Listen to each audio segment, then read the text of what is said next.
Burma को किस अधिनियम द्वारा भारत से अलग किया गया था?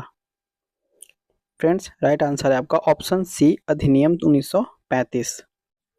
अधिनियम 1935 के द्वारा बर्मा को भारत से अलग किया गया था। ठीक है।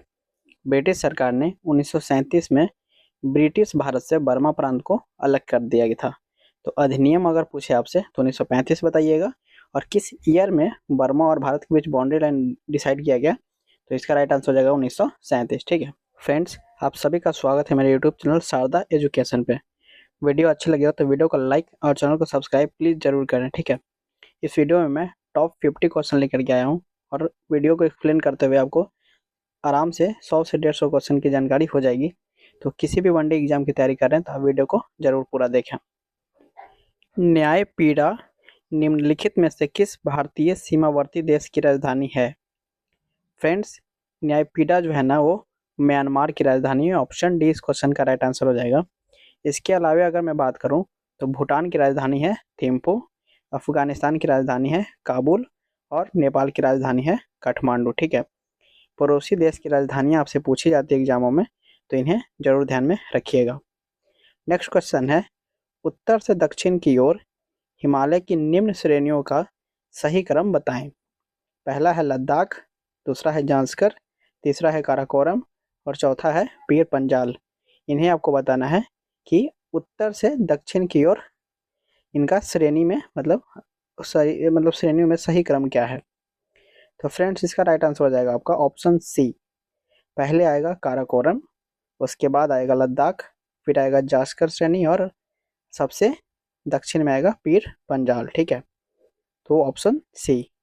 नेक्स्ट क्वेश्चन है, भारत के राष्ट्रीय ध्वज का डिजाइन किसने तैयार किया था? तो फ्रेंड्स, भारत के राष्ट्रीय ध्वज का डिजाइन करने वाले का नाम है पिंगली वेंकैया। Option D.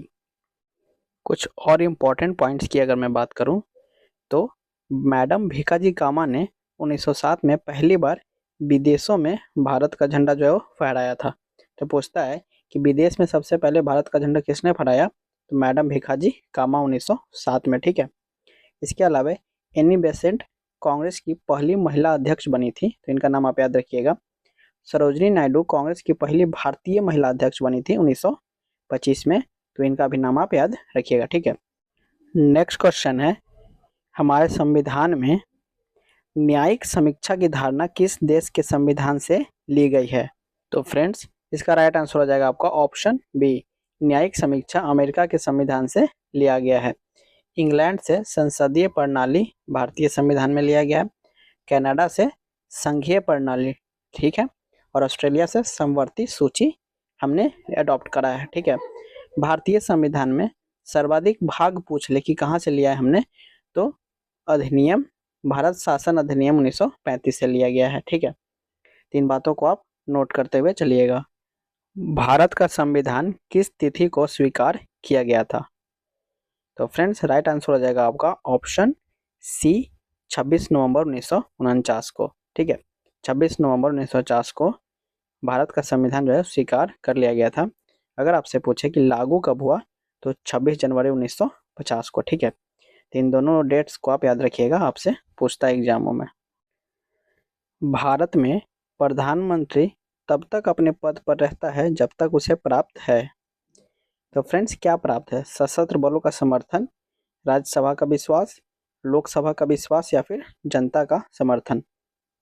तो इसका राइट आंसर हो जाएगा आपका ऑप्शन सी, लोकसभा का विश्वास। देखिए, भारत के आर्टिकल 75 में लिखा हुआ है कि भारत का प्रधानमंत्री लोकसभा में बहुमत दल का नेता होता है। तो जब तक उसे लोकसभा में बहुमत प्राप्त है तब तक वो भारत का प्रधानमंत्री रह सकता है। ठीक है। और एक चीज़ आपको याद रखने की जरूरत है जो कि आर्टिकल 75 में है कि कुल सदस्यों का 15% से अधिक मंत्री लोग नहीं हो सकते। ठीक है। अब 545 का 15% जितना हो सकता है उतना तक आप लोकसभा में अपने मंत्री मतलब जो कैबिनेट मिनिस्टर्स होते हैं वो बना सकते हैं। तो ये भी आर्टिकल 75 में है, तो इसको भी ध्यान रखिएगा। किस संविधान संशोधन द्वारा पंचायती राज व्यवस्था संस्थाओं की संवैधानिक दर्जा प्राप्त किया गया? तो फ्रेंड्स, इसका राइट आंसर हो जाएगा ऑप्शन ए, 73। 73वां संविधान संशोधन से पंचायती राज व्यवस्थाओं जो संस्थाएं हैं उनको संवैधानिक दर्जा प्रदान किया गया। ठीक है। इसको आप याद रखिएगा। निम्नलिखित में से कौन सी रचना महात्मा गांधी के साथ संबंधित नहीं है? फ्रेंड्स ऑप्शंस हैं my experiment with truth, option B में है हरिजन, ऑप्शन सी है द होली फैमिली और ऑप्शन डी है हिंद स्वराज। तो फ्रेंड्स महात्मा गांधी के द्वारा लिखी गई पुस्तकों में माई एक्सपेरिमेंट विद ट्रूथ है, हरिजन भी है और हिंद स्वराज भी है। Option see the holy family जो आप देख रहे हैं इसके लेखक महात्मा गांधी नहीं है, ठीक है, इसको आप याद रखिएगा। मैं बता देता हूँ कि द होली फैमिली के लेखक कौन है। तो द होली फैमिली के लेखक हैं कार्ल मार्क्स और फ्रेडरिक एंगल्स, ठीक है, इन्होंने मिल करके ये बुक लिखी है। ओके, SEZ का पूरा रूप क्या है? फ्रेंड्स SEZ का फुल फॉर्म आपको बताना है। तो SEZ का फुल फॉर्म हो जाता है सदर्न इकोनॉमिक जोन, ठीक है। भारत सरकार द्वारा SEZ स्थापित किया गया था और इसका जो मुख्य उद्देश्य है ना वे निर्यात को बढ़ाना है, ठीक है, इसको आप याद रखिएगा, काफ़ी इंपॉर्टेंट है, इस तरह के क्वेश्चन पूछे जाते हैं। नेक्स्ट क्वेश्चन है सार्क का पूरा नाम क्या है? फ्रेंड्स सार्क का पूरा नाम है option B South Asian Association for Regional Cooperation, ठीक है। तो सार्क का जो स्थापना है ना वो 8 दिसंबर 1985 को ढाका में हुई थी, ठीक है, तो इसको आप याद रखिएगा। इसमें टोटल 8 देश हैं, भारत, पाकिस्तान, बांग्लादेश, नेपाल, भूटान, श्रीलंका, मालदीव एवं अफगानिस्तान, ठीक है, तो इसको आप याद रखिएगा। नेक्स्ट क्वेश्चन है मानचित्र में पर्वत और पहाड़ को दर्शाया जाता है। फ्रेंड्स मानचित्र में पर्वत और पहाड़ को किस रंग से दर्शाया जाता है? ऑप्शन हैं लाल रंग से, ऑप्शन बी ब्लू रंग से, ऑप्शन सी काले रंग से या फिर ऑप्शन डी पीले रंग से। तो गाइस इसका जो राइट आंसर हो जाएगा ना वो हो जाएगा ऑप्शन ए लाल रंग से, ठीक है। मानचित्र में पर्वत और पहाड़ को लाल रंग से दर्शाया जाता है। देखिए मैं आपको बता देता हूँ कि और किन रंग से किसको दर्शाया जाता है। ब्लू रंग से नदी और समुद्र को दर्शाया जाता है, पीले रंग से ऊंचा स्थान जैसे कि कोई पठार हो तो उसे दर्शाया जाता है, ठीक है, लेकिन माउंटेन्स को नहीं, माउंटेन्स को लाल रंग से दर्शाया जाता है, ठीक है। हरा रंग से मैदानों को दर्शाया जाता है, जो प्लेन्स होते हैं ना जैसे गंगा का मैदान, तो इस तरीके के हरा रंग से दर्शाया जाता है मैदानों को, याद रखिएगा, काफ़ी इंपॉर्टेंट है ये। सिल्क का सबसे बड़ा उत्पादक देश कौन सा है? तो गाइस इसका राइट आंसर है ऑप्शन बी चीन, ठीक है। रेशम उत्पादन में प्रथम स्थान चीन देश का है। रेशम का सबसे बड़ा अगर निर्यातक देश आपसे पूछ ले, मतलब जो एक्सपोर्ट करता हो, तो उसमें भी चीन है, ठीक है। रेशम उत्पादन में भारत हमेशा से दूसरे स्थान पर रहा है, ठीक है, तो इसको अब याद रखिएगा, मतलब हमेशा से नहीं, फिलहाल दूसरे स्थान पे है, तो इसको आपको याद रखना है। भारत का पोजीशन सेकंड है, तो फर्स्ट पोजीशन पे कौन है और भारत का पोजीशन क्या है, ये इंपॉर्टेंट बन जाता है। कारगिल युद्ध के समय पाकिस्तान का प्रधानमंत्री कौन था? फ्रेंड्स ये जो 1999 में भारत और पाकिस्तान के बीच में कारगिल वॉर हुआ था, उस समय पाकिस्तान के प्रधानमंत्री कौन था ये आपको बताना है। तो ऑप्शन बी नवाज शरीफ जो है ना उस समय पाकिस्तान का प्रधानमंत्री था, ठीक है। उस समय भारत के प्रधानमंत्री कौन थे? तो अटल बिहारी वाजपेयी जी, ठीक है, और उन्होंने दौरा दौरा करके पाकिस्तान वालों को मारा था, ठीक है, तो इसको याद रखना, मतलब हमारी सेना ने मारा था, लेकिन आपको ये मानना पड़ेगा कि अटल बिहारी वाजपेयी जी के नेतृत्व में, देखिए आपको नेतृत्व बहुत ज़रूरी होता है, डिसीजन मेकिंग भी बहुत बड़ी चीज़ होती है, इसलिए इस बात के लिए अटल बिहारी वाजपेयी को सैल्यूट करना पड़ेगा, उनको एक क्रेडिट देनी ही पड़ेगी, ठीक है। हमारे प्रधानमंत्री ने ज़बरदस्त काम किया था उस टाइम पे। तो ऑप्शन इस क्वेश्चन का राइट आंसर है ऑप्शन बी नवाज शरीफ, ठीक है। नेक्स्ट क्वेश्चन है जंप बॉल शब्द निम्नलिखित में से संबंधित है? तो फ्रेंड्स ये जो जंप बॉल शब्द है ना वो ऑप्शन सी बास्केटबॉल से संबंधित है, ठीक है। प्रीवियस ईयर क्वेश्चन है, तो जो भी क्वेश्चन इंपॉर्टेंट होता है वो मैं आपको बता रहा हूँ, तो इसका राइट आंसर ये आप याद रखिएगा। बात करें बास्केटबॉल की, तो बास्केटबॉल में प्रत्येक पक्ष में मतलब दोनों साइड 5-5 खिलाड़ी होते हैं, ठीक है। बास्केटबॉल का प्रथम विश्व कप 1950 में आयोजित किया गया था। वाटर पोलो खेल की शुरुआत इंग्लैंड में हुआ है, तो ये भी आपसे पूछता है, तो इसको भी याद रखिएगा। और वाटर एक शब्द है टी शब्द, जो टी शब्द है ना वो पोलो खेल से संबंधित है, तो इसको भी आप ध्यान में रखिएगा, ठीक है। जो ज़्यादातर रिपीट हुए हैं वो मैं आपको बता देता हूँ, जितनी मेरी मतलब एक जगह जितने पॉसिबल हो उतने मैं आपको बताता हुआ चलता हूँ। फ्रेंड्स वीडियो आप देख रहे हैं तो वीडियो को लाइक और चैनल को सब्सक्राइब करना बिल्कुल भी ना भूलें। मैं डेली इस तरह के प्रैक्टिस सेट लेकर के आता हूँ, तो किसी भी वनडे एग्जाम की आप तैयारी कर रहे हैं, ग्रुप डी, एनटीपीसी या फिर आने वाला बिहार एसएससी, उन सब में आपके लिए काफ़ी बेनिफिशियल रहने वाला है। उस अमेरिकी नागरिक आंदोलन कार्यकर्ता का नाम क्या है जिन्होंने प्रसिद्ध भाषण आई हैव अ ड्रीम दिया था? तो फ्रेंड्स ऑप्शंस हैं Victoria Woodhull, option B Martin Luther King junior, option C Lucy Stone या फिर ऑप्शन डी अब्राहम लिंकन। तो गाइज इनका नाम है Martin Luther King junior, option B. ठीक है, याद रखिएगा आई हैव अ ड्रीम ये जो भाषण है ना मार्टिन लूथर किंग जूनियर ने दिया था। काफ़ी इंपॉर्टेंट है और काफ़ी फेमस है। प्रीवियस ईयर का क्वेश्चन मैं आपको बता रहा हूँ, ये सवाल पूछे गए हैं। पौधों में मुख्य या प्राथमिक पोषक तत्व होते हैं? ऑप्शन है nitrogen, calcium, potash. Option B में है नाइट्रोजन, फास्फोरस एवं पोटास। ऑप्शन सी है नाइट्रोजन, पोटास एवं लोहा। ऑप्शन डी में है नाइट्रोजन, फास्फोरस एवं मैग्नीशियम। तो पूछ रहा है कि पौधों में मुख्य या फिर प्राथमिक पोषक तत्व क्या होते हैं? तो फ्रेंड्स राइट आंसर है ऑप्शन बी। पौधों में मुख्य या प्राथमिक पोषक तत्व होते हैं नाइट्रोजन, फास्फोरस एवं पोटास। ठीक है, क्या करते हैं पौधे जो है ना वो जमीन से पानी और पोषक तत्व लेते हैं, वायु से कार्बन डाइऑक्साइड लेते हैं और सूर्य से प्रकाश लेते हैं। ठीक है, और ऐसे करके वो अपना जो भोजन है वो बनाते हैं। तो इसको याद रखिएगा आप, काफ़ी इंपॉर्टेंट सवाल है और ये यहाँ से सवाल बनते हैं। ठीक है, नेक्स्ट क्वेश्चन है एस्किमो के घर बने होते हैं। फ्रेंड्स सबसे पहले आप ये समझिए कि एस्किमो होते क्या हैं। ये जो ऊपर का नॉर्थ में ध्रुवीय देश होते हैं ना, जो बर्फीले जगह हैं, जैसे कि अमेरिका का कुछ पार्ट हो गया, कनाडा का कुछ पार्ट हो गया, ठीक है, साइबेरिया या फिर रूस का जो उत्तरी ध्रुव के आसपास के जो इलाके हैं ना, वहाँ पर रहने वाले मानव जाति हैं ये। ठीक है, और इनके जो घर है ना वो बर्फ के बने होते हैं, ऑप्शन ए, जिसे इग्लू भी कहते हैं। ये ऐसे घर को इग्लू कहते हैं। तो कभी कभी ये भी पूछता है कि जो एस्किमो के घर होते हैं बर्फ से बने, उन्हें क्या कहते हैं?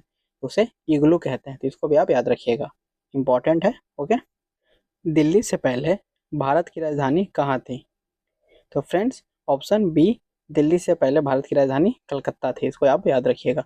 1911 में जॉर्ज पंचम के सम्मान में दिल्ली दरबार का आयोजन होता है। ठीक है, और वहीं पर राजधानी जो है कलकत्ता से दिल्ली स्थानांतरित कर दी जाती है। तो इसको आप याद रखिएगा। और ये लॉर्ड हार्डिंग के टाइम पे होता है। ठीक है, उस समय का भारत का जो वाइसरॉय था लॉर्ड हार्डिंग सेकेंड था। तो जरूर आप याद रखिएगा। ओके, लाल त्रिकोण किससे संबंधित है? फ्रेंड्स ये जो सिंबल वाले सवाल होते हैं ना काफ़ी इंपॉर्टेंट बनते हैं। ठीक है, लाल त्रिकोण का संबंध है परिवार कल्याण से, ऑप्शन ए, इसको याद रखिएगा। कुछ और इंपॉर्टेंट सिंबल्स हैं, चिन्ह हैं, जो मैं आपको बता देता हूँ। जैसे रेड क्रॉस जो है, रेड कलर का जो क्रॉस होता है वो डॉक्टरी सहायता एवं हॉस्पिटल से संबंधित होता है। ठीक है, लाल झंडा जो है वो क्रांति का प्रतीक होता है, रेड फ्लैग। ब्लैक फ्लैग जो काला झंडा होता है वो विरोध का प्रतीक है। और येलो फ्लैग जो होता है पीला झंडा, वो मतलब मान लीजिए कि किसी कोविड को ले जाने वाला गाड़ी है उस पर लगा होगा, मतलब जो संक्रामक रोगग्रस्त लोगों को ले जाने वाले वाहन होते हैं उस पर ये लगे होते हैं, उन पे येलो फ्लैग लगा होता है। ठीक है, तो याद रखिएगा, काफ़ी इंपॉर्टेंट है और यहाँ से सवाल पूछे जाते हैं। मैं हर बार बोल रहा हूँ क्योंकि ये सारे प्रीवियस ईयर के क्वेश्चन हैं। ठीक है, नेक्स्ट क्वेश्चन है कर्क रेखा भारत के कितने राज्यों से होकर गुजरती है? Option A 6, option B 7, option C 8, option D 10। तो फ्रेंड्स राइट आंसर है ऑप्शन सी 8। कौन कौन राज्य हैं? राजस्थान है, गुजरात है, मध्य प्रदेश है, छत्तीसगढ़ है, झारखंड है, वेस्ट बंगाल है, त्रिपुरा है और मिजोरम है। तो इन 8 राज्यों के नाम भी आपको पता होने चाहिए, क्योंकि कभी कभी क्या करता है कि 3 में जिससे गुजरते हैं एक कोई ऐसा राज्य दे देगा जहाँ से नहीं गुजरता, पूछ लेगा कि कर्क रेखा किस राज्य से होकर के नहीं गुजरती है। तो आप तभी बना पाएंगे जब आपको इन 8 राज्य का नाम पता हो। ठीक है, तो इसको आप ध्यान रखिएगा। नेक्स्ट क्वेश्चन है अ लाइफ पुस्तक के रचयिता कौन है? तो फ्रेंड्स अ लाइफ पुस्तक के रचयिता है ऑप्शन ए तस्लीमा नसरीन। देखिए तस्लीमा नसरीन की 2-3 और इम्पोर्टेंट बुक्स हैं जो आपसे बार बार एग्जाम में पूछे जाते हैं। ठीक है, तो इनको भी आप याद रखिएगा, जैसे लज्जा, फ्रेंच लवर और बेशरम। ये जो 3 बुक्स हैं ना तस्लीमा नसरीन की हैं, तीनों भी काफ़ी फ्रीक्वेंटली आपसे एग्जामों में पूछी जाती हैं, तो इन्हें भी आप ध्यान रखिएगा। ठीक है, कावेरी नदी बहती है, मतलब लोकेशन पूछ रहा है कि कावेरी नदी कहाँ पर बहती है, उत्तर भारत में, मध्य भारत में, दक्षिण भारत में या फिर पश्चिम भारत में? तो फ्रेंड्स जो कावेरी नदी है ना वो दक्षिण भारत में बहती है। ठीक है, ये तो काफ़ी आसान सा सवाल हो गया। जैसे कि आपको पता ही है कि कावेरी नदी कर्नाटक के ब्रह्मगिरी से निकलती है और बंगाल की खाड़ी में गिर जाती है। आपसे पूछता है कि ईस्ट फ्लोइंग रिवर है या फिर वेस्ट फ्लोइंग रिवर है? तो ये ईस्ट फ्लोइंग रिवर है, मतलब ये पूर्व की दिशा में बहती है। ठीक है, तो इसको भी आप याद रखिएगा, काफ़ी इंपॉर्टेंट है ये सवाल। घाना पक्षी अभयारण्य किस राज्य में है? फ्रेंड्स, ये जो घाना पक्षी अभयारण्य है ना, वो ऑप्शन ए राजस्थान राज्य में है। ठीक है, इसको याद रखिएगा। नेक्स्ट क्वेश्चन है, दल विरोधी कानून पारित हुआ था? तो इसका राइट आंसर है फ्रेंड्स ऑप्शन बी 1985। दल बदल कानून, मतलब दल बदल विरोधी कानून जो है वो 1985 में पास हुआ था, और इस समय भारत के राष्ट्रपति, सॉरी, भारत के जो प्रधानमंत्री थे, क्योंकि भारत का प्रधानमंत्री इन्हें बेसिकली आपसे पूछा जाएगा, तो वो थे राजीव गांधी। ठीक है, तो इसको भी आप याद रखिएगा, काफ़ी इंपॉर्टेंट है ये कानून। एक चीज़ और आप याद रखिएगा, कभी कभी सवाल पूछता है कि कौन से संशोधन के द्वारा ये कानून को जोड़ा गया है, तो 52वां संविधान संशोधन। तो इसको भी आप याद रखिएगा। ठीक है, कि पता नहीं कब क्या पूछ ले आपसे। ओके, नेक्स्ट क्वेश्चन है, उज्जैन किस नदी के किनारे है? तो फ्रेंड्स, इसका राइट आंसर है ऑप्शन सी, उज्जैन शिप्रा नदी के किनारे। ठीक है, देखिए कुछ नदियाँ और उनके किनारे बसे शहर इंपॉर्टेंट है, मैं आपको बता देता हूँ। गोदावरी नदी के किनारे बसा है नासिक शहर, कावेरी नदी के किनारे बसा है तिरुचिरापल्ली शहर, ब्रह्मपुत्र नदी के किनारे बसा है डिब्रूगढ़, लखनऊ के किनारे, सॉरी, गोमती नदी के किनारे बसा है लखनऊ। ओके, और सरयू नदी के किनारे बसा है अयोध्या। तो इन शहरों के नाम और किस नदी के किनारे हैं ये, इनको आप याद रखिएगा। इनके अलावा बहुत सारे और भी हैं, लेकिन यहाँ पर इतना आप याद रखिए, काफ़ी इंपॉर्टेंट है ये। ओके, कथकली किस राज्य का शास्त्रीय नृत्य है? तो फ्रेंड्स, ये जो कथकली है ना, वो ऑप्शन ए केरल का शास्त्रीय नृत्य है। ठीक है, केरल में एक और शास्त्रीय नृत्य है मोहिनी एटम। तो केरल ही एक ऐसा राज्य है जिसके दो शास्त्रीय नृत्य हैं। ठीक है, एक है कथकली, दूसरा है मोहिनी एटम। मेगास्थनीज किसका राजदूत था? तो friends, option A Seleucus Nicator का। मेगास्थनीज जो है वो सेल्यूकस निकेटर का राजदूत था और चंद्रगुप्त मौर्य के दरबार में रहा करता था। इसी ने इंडिका नामक पुस्तक लिखी है। पूछता है कि इंडिका पुस्तक किसने लिखी है, तो मेगास्थनीज ने लिखी है। ठीक है, तो इसको आप याद रखिएगा। इसके अलावा एक दो और बातें मैं आपको बता देता हूँ, जैसे काफ़ी इंपॉर्टेंट है। पूछता है कि फाहियान भारत कब आया था? एक चाइनीज यात्री है, चंद्रगुप्त द्वितीय के समय में भारत आया था। तो ये भी आप याद रखिएगा, इस काफ़ी इंपॉर्टेंट है, सवाल बनता है। अब पूछ लेगा कि हिंसंग कब भारत आया था, तो हर्षवर्धन के समय में भारत आया था। ठीक है, दोनों ही चाइनीज यात्री हैं। ठीक है, सवाल बनते हैं, तो मैंने आपको यहाँ से बता दिया। नेक्स्ट क्वेश्चन है, भारत की कुल समुद्री सीमा कितनी लंबी है? 6200 किलोमीटर, 8000 किलोमीटर, 7500 किलोमीटर, या फिर इनमें से कोई नहीं? तो फ्रेंड्स, ऑप्शन बी 7500 किलोमीटर। ठीक है, देखिए यहाँ से एक सवाल और बनता है कि अगर सिर्फ मुख्य भूमि का पूछे ना, तो आप 6100 किलोमीटर बताएंगे, लेकिन आइलैंड्स वगैरह को मिला दें तो 7500 किलोमीटर हो जाता है। तो चूंकि यहाँ पे कुल समुद्री सीमा पूछ रहा है, तो अभी हमारा राइट आंसर हो जाएगा 7500 किलोमीटर।